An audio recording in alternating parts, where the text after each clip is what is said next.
Welcome back to this week's edition of the Midweek Pit Stop. Thanks for tuning in. We got Zander back with us, the man, the myth, the legend, a.k.a. Papa. What's good, everyone? That's what Liv calls him anyway. Hey, thanks for watching. If you have not yet subscribed to the YouTube channel, make sure you subscribe to the YouTube channel. Like the video. I think on the first video we did get 10 likes. Did we? We got 10. I didn't look back. Somebody texted me and I was like, I don't remember who it was. Maybe it was Micah. But I was like, did you just create like 6 accounts? Classic. He's like, trying to snag those free. He comes in with like a mustache to get candy. Or comes in with like a hot hat the next time. He just keeps walking in. The Office episode with Dwight, covered in the bandages. So let's go for 10 likes on this video as well. But today we're going to jump right in to the content, to the questions. Only 2 questions today. The first one really has to deal with, we just came out of a fast. We're on day number, 3 of eating, like if we gave up food, we're eating sugar, carbs, pizza. I miss sugar. I missed donuts. Carbs and sugar. The donut I ate, did you eat too much on Sunday night? No, I felt great on Sunday night. Really? Yeah. I ate too much. I think I had 3 pieces of barbecue chicken pizza. Ooh, only 3? I think I had more than you. And 1 donut. Wow. But I just hadn't had carbs like that. That's real. Like in sugar. Yeah. So I want to talk about coming out of a fast. There was 21 days where we gave up something to say, hey, let's focus more on God. I know for a lot of the students, they gave up social media, Snapchat, Instagram, Facebook, all that. And now a lot of them have reintroduced it. How do we not regress coming out of a fast? It's easy, I think, to say, man, we were spending time in prayer and fast, like we were fasting, and then we were adding prayer. We were reading our Bibles. We were going through a devotional together. How do we not slip backwards into like where we were before, of maybe the dry season or whatever? Yeah, I think it's so important because I've read so many different articles and topics or whatever about, hey, it takes 21 days to break a habit specifically, and I think it takes another 21 days to create a habit. Is that correct? Right? Something like that. Yeah. And so I mean, you spent the last 21 days fasting. Social media, fasting certain things and figuring things out. If you're fasting food, obviously that's not a habit that you're going to keep up with because we need food. But if you were fasting social media, you kind of broke some of those habits of, I'm going to hop on Facebook every time I get on the toilet. You know? So you're breaking those habits, and then you're creating the new habits of, hey, when I woke up, I was like, you know what? First thing I'm going to open isn't Instagram. It's going to be the Word of God. Yeah. So maintaining and not changing those things necessarily, while reintroducing, being like, hey, yeah, I've got Instagram now. So, you know what? I'm on my lunch break. I'm just going to quickly look at Instagram and recognizing, I don't need that all the time. Yeah, I was talking to one of the students. I think I might have mentioned it the first time. But partway through his fast, the Lord told him to give up Snapchat because of toxic people. And this person's going to share a 180. Hey. So you might figure out who it is. I hope. Another week, the Lord told him to give up TikTok. So he gave up TikTok. And I was super proud of him for listening to the Lord and hearing his voice and then responding in obedience. And so he broke the fast, and he told me that he felt like he could give back Snapchat. And the reason he said was because I want to reach out to people to bring him to church. But he was very adamant, I'm not going to let toxic people be on it. But he didn't feel a release in his spirit to add TikTok back into his life, which I thought was really interesting. And again, I was super proud of him to say that he was saying, I'm going to listen to the Lord's voice. So maybe there's things in their life, like maybe they were spending way too much. Like we all know how scrolling Instagram can go. Like you get to the point where after you refresh, you see something that you already liked. Yeah. Same thing with Twitter. And it's like, what am I doing? I'm just going back to the same thing and scrolling. And so I think figuring out like, how do I have a balance here? Yeah. And then I think another person I talked to was talking about, like, I've never heard the Lord this clearly before. Yeah. And the instant thought that I had was like, that's what we need to understand is we isolate God wanting to speak to us to 21 days of fasting when it's like, actually God wants to speak to us 365 days a year. Yeah. What we learned during the 21 days is that if we put him first and we seek him, he speaks. So real. But if we put him on the back burner because everything else takes priority. So I think even finding like, how do we keep the Lord number one while introducing this stuff back in? Because I think that's what fasting helps us do. Yeah. If we were to be honest, it helps us remove gods from our life. Yeah, it puts him it creates that relational position. If I spent 21 days alone with you hanging out, our relationship's going to be a lot stronger than it even is right now, So spending 21 days with the Lord, and I think even on top of it, recognizing for that student with TikTok, like, hey, like, fasting isn't just this isolated thing that we have to do the first 21 days of January. Yeah. Actually, fasting is something that I have friends who they'll fast like year round. They'll do different fasts, and whether it's the same thing or not, so recognizing, hey, I can actually give things up, and it doesn't have to be this big celebration deal. It's awesome that you do, but you can do it whenever, especially if he's saying to, Right, and I think that's a big thing. Like, what does the Lord say to you? Yeah. He doesn't tell all of us the exact same thing. There might be a season, like corporately as a church, we're going to fast, but then maybe you feel like, okay, something's not right here. I need to give some things up, and the Lord's speaking that to you. And like, if you have a mentor in your life, talk to him. And I think if the Lord's telling you to do something, they're not going to be like, that ain't God. Yeah. And they're like, I felt like the Lord told me to just quit eating food for the next 365 days. Totally. And not drinking water. Then we'd be like, that was the devil and he wants you dead. Yeah, maybe that's not it. That's probably not God. But I think that's really important. Coming out of a fast is like, God wants to speak to us way more than just 21 days. Totally. And finding the right place. And I think it also puts you in the position, if you gave up social media and you're like kind of hesitant going back, or you find yourself slipping, it's like, do you want to pick what is popular over what profits you? Yeah.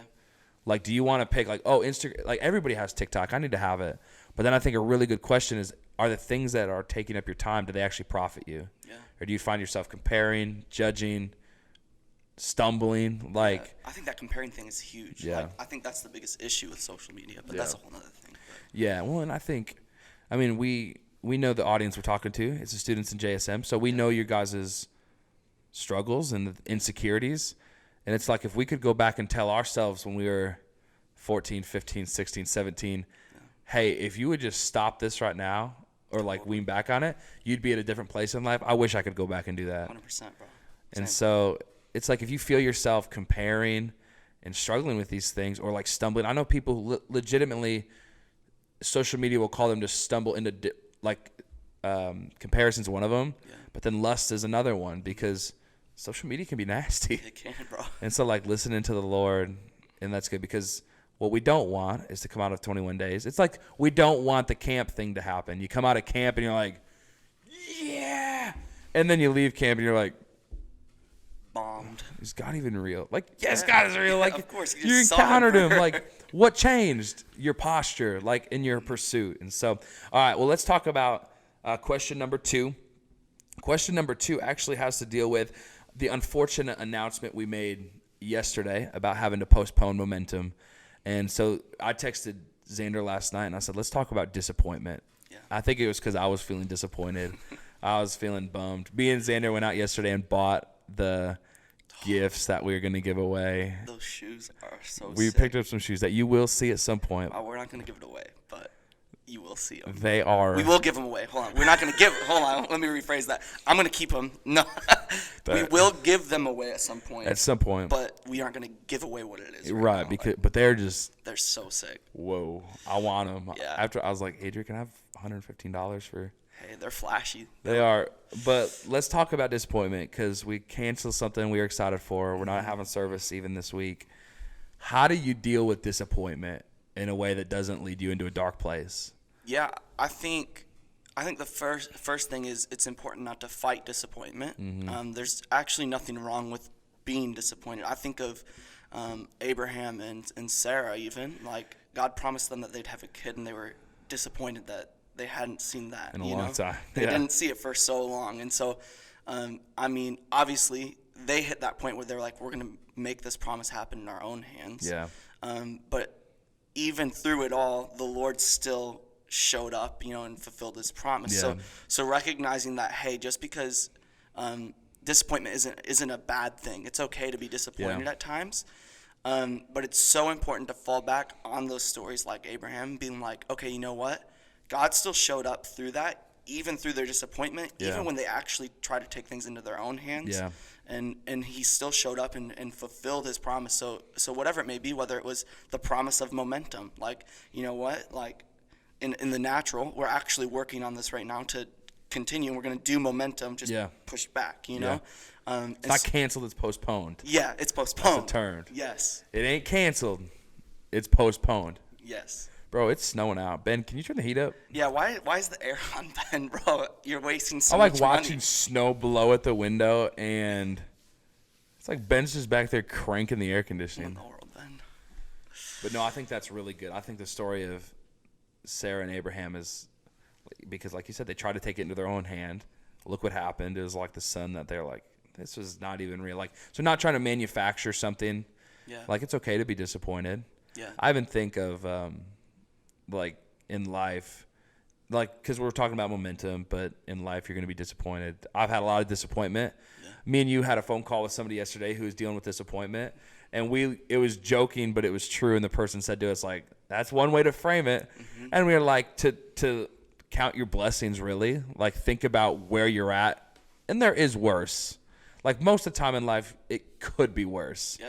And that's like the old, like, at least you're not a little kid in Africa who doesn't have any shoes and has to walk 6 miles for water. For real.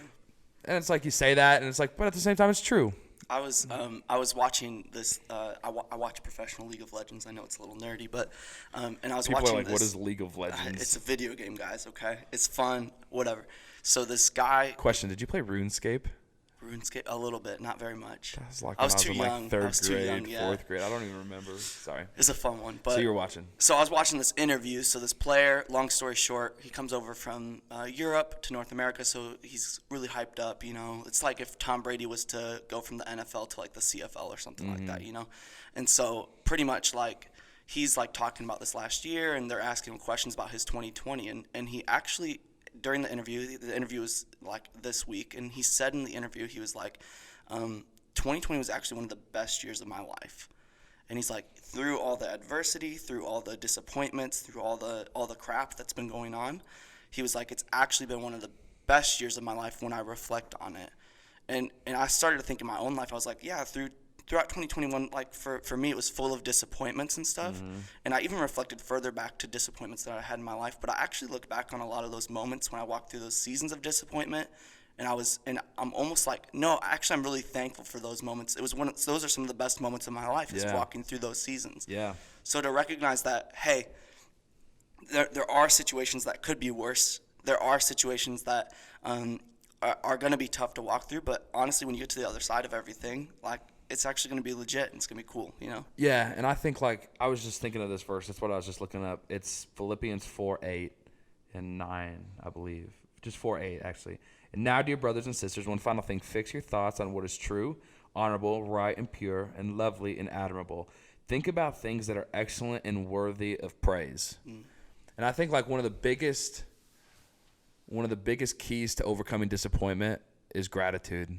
Mm-hmm. And one of the biggest keys to overcoming disappointment is like being grateful for what you have and what God's doing. 2020 was weird. Like, you had to miss a graduation that you were looking forward to. Your final year, you had to miss a graduation, but that doesn't mean that the whole year was a wash. Yeah. Seniors had to miss graduation, sports seasons, and then 2021 is like a 2020 volume 2, part 2. It's like what it's seeming like right now.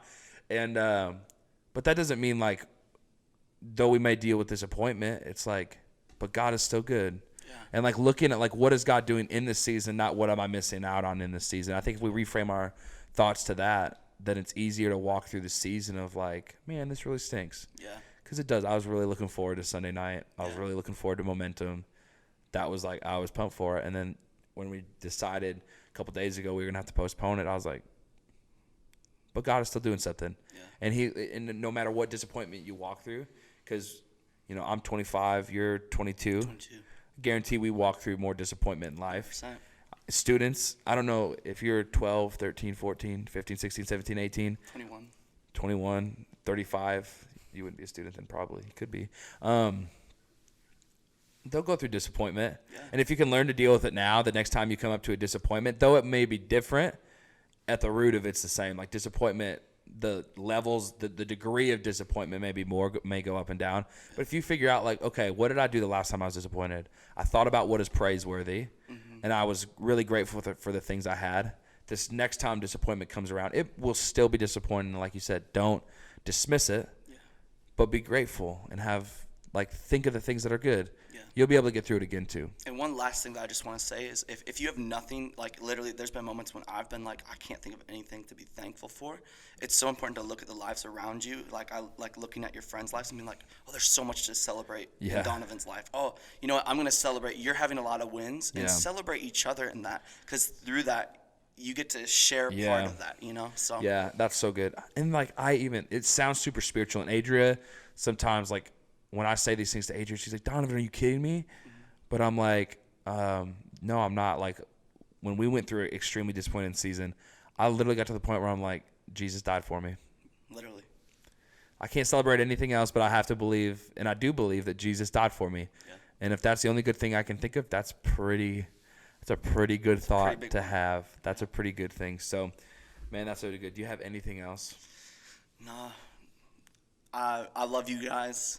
We miss you already. We miss you already. Holy smokes. Hey, shout out to, it was Bree and Jacob helped that fuel, and y'all killed it with the kids. So that's my little just quick shout out. And shout out to everybody else who showed up to fuel. There was an incredible turnout. Come on. It was an amazing night. Love it. I saw a whole bunch of students just smashing donuts. Love it. That pizza was fire. Pizza. Come on, McGonigal's Deli Pizza. Hey. I want in the comments, what do you think the best pizza is in Battle Creek? Because my answer is McGonigal's Deli. It has to be. It's so good. Jets. No, I'm just kidding. And if somebody puts Little Caesars, we'll pray for you. Ari Shabani will not put Happy's Pizza. You will not. We shared about that on stage, so if you want to watch that service, go back and watch it. But. Yeah, that was talked about on a Sunday night in detail, why Ari does not like Happy's. But thanks for watching today. Thanks for hanging with us on this Wednesday that is cold, that is wintry. We hope you have a great rest of your day. Subscribe, like, comment, anything else? Love. And drink water. Drink lots of water. Drink lots of ka. H2O. Gatorade. Did you watch Waterboy? Oh, yeah. I've seen that in so long, bro. Anyway, thanks for watching. Enjoy the rest of your Wednesday. We'll catch you. Oh, one last thing. Ooh. Sunday night, we are not going to do an online service. Okay. Sunday night, we're not going to do like an Instagram Live. We might do something, but don't plan on anything. We want you to tune in to Sunday morning service, Journey Church. Watch the service together. Comment, like, let's let JSM represent really well in the comments, but there's nothing Sunday night. Hey, maybe we'll go live on Instagram or something. Yeah, we'll do like a live thing. Just you and me talking. But then the following week, we kick off our relationship series with the Super Bowl afterwards, and it's going to be great. So we love y'all. Have a great rest of your day. We'll catch you later. Peace.